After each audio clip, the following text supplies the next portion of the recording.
So welcome again, now starting from the extrapyramidal tracts of the spinal cord. So the extrapyramidal tract that include the reticulospinal tract is started from the, as the name suggests, start from the reticular formation that occur in the midbrain, pons and the medulla. This is shown a reticular formation. These dotted lines are the reticular formation that occur at the level of a brainstem, and the first order neuron starts from this reticular formation. After this, the first order neuron converges its pathway and that synapse with the second order neuron at the level of the spinal cord. At the level of the medulla oblongata, it synapse with the second order neuron, and then it continues by the two pathway, the ponto-reticulocerebellar pathway or the medullary reticulospinal pathway.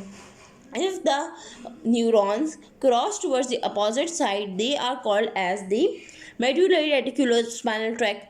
While that they occur on the same side, they are called as the pontine reticulospinal tract. By the way, they are converging from the pontine or from the medulla. So these fibers that crosses the lateral side, they are called as the medullary reticulospinal tract, and they converge on the lateral white column of the spinal cord. Here you can see they are converging on the lateral white column of the spinal cord, while that of these pontine reticulospinal tract and on the anterior white column of the spinal cord. After ending, they terminate by synapsing with the third order neuron that will going to converge at the lower motor neuron, and that will go to affect the motor activity, that is the control of consciousness, that is the important function of the reticulospinal tract. Now the another tract, that is the Tectus Panel tract. From the name suggests the Tectus Panel, the tectum is present in the midbrain, that is called as the superior colliculus or the inferior colliculus. So this pathway started from the superior colliculus, and from the superior colliculus getting its signal from the eye or from the retina. So these sight signals are passed to the superior colliculus, and from this there is a synapse of a second order neuron, and this will converge as a medial longitudinal fasciculus and continue below at the level of the brainstem, at the level of cerebellum, and then it end at the anterior motor neuron, anterior group of the gray column. At that time of again it synapse with the lower motor neuron, and it perform the function, that is the control of the posterior reflexes by the way of sight. What it see, it control the posterior reflexes. So this is the response of the Tectus Panel tract. It is also very easy from the name that we have learned and from the tracks that we have learned, that the third order neuron always and on the lower motor neuron on the spinal cord. Now the third tract, that is the rubrospinal tract. The rubrospinal tract is used for the word that is a red nucleus.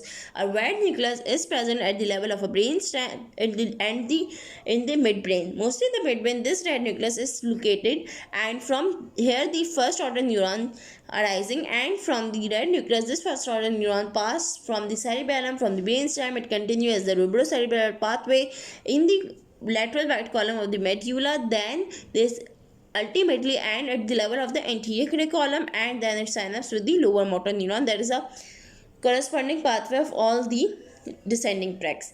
So this tract is called as the rubrospinal tract, and it is responsible for the flexor activity. It excites the flexor muscles and it inhibits the extensor muscle. Now the fourth tract, that is the vestibulospinal tract.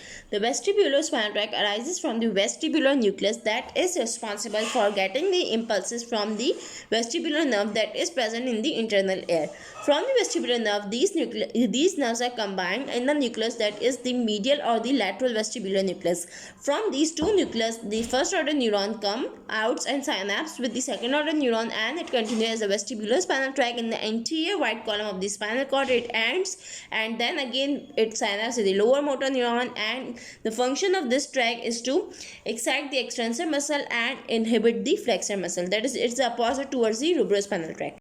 So the last tract that is not mostly known tract is the olivospinal tract. It is mostly not present, but sometimes it is present, so we have to discuss that tract also. So the olivospinal tract starts from the olivary nucleus that is present in the medulla. It starts from the inferior olivary nucleus in the medulla. The first order neuron synapse with the second order neuron and continues as an olivospinal tract in the anterior white column of medulla, and it synapse with the third order in the anterior gray column.